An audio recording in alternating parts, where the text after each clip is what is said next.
Nubukandini James Bond Session Savili Music Chibudungwa Moyo wangu ndewe klasi Mudiwa rega ngare ndakuudza nasi Please usazodonhedzera pasi ndinzwire tsitsi moyo ungazoyerera plati Moyo wangu ndewe klasi Mudiwa rega ngare ndakuudza nasi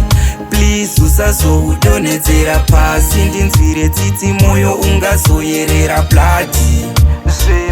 Ndakaita zviri ndikupa moyo uchengete Tongoda zvekudiwa zvekuti ndosiwa kwete Unotozikanwa namomsidhetina tete Wega unoziva kuti ndongoda iwe chete Moyo wangu wakakosha saka woubatapo Love me forever baby kundisiyano Rudo rwako rwakandituma kupinda nemoyo Usazocheuka ungadonha ukaputsa moyo Apa wangu ndewe klasi Mudiwa rega ngare ndakuudza nasi Please usazodonhedzera pasi ndinzwire tsitsi moyo ungazoyerera plati Moyo wangu ndewe klasi Mudiwa rega ngare ndakuudza nasi Please usazodonhedzera pasi ndinzwire tsitsi moyo ungazoyerera plati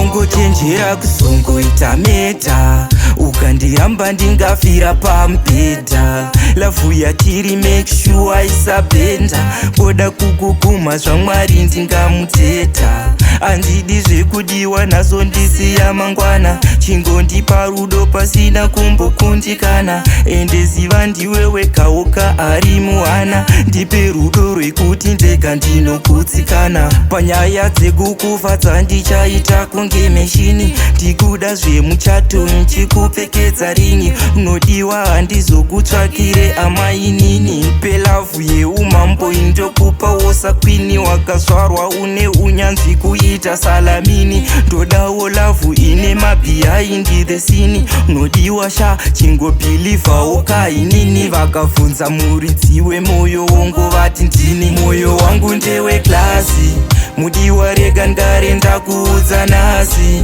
Please usazodonhedzera pasi ndinzwire tsitsi moyo ungazoyerera plati Moyo wangu ndewe klasi Mudiwa rega ngare ndakuudza nasi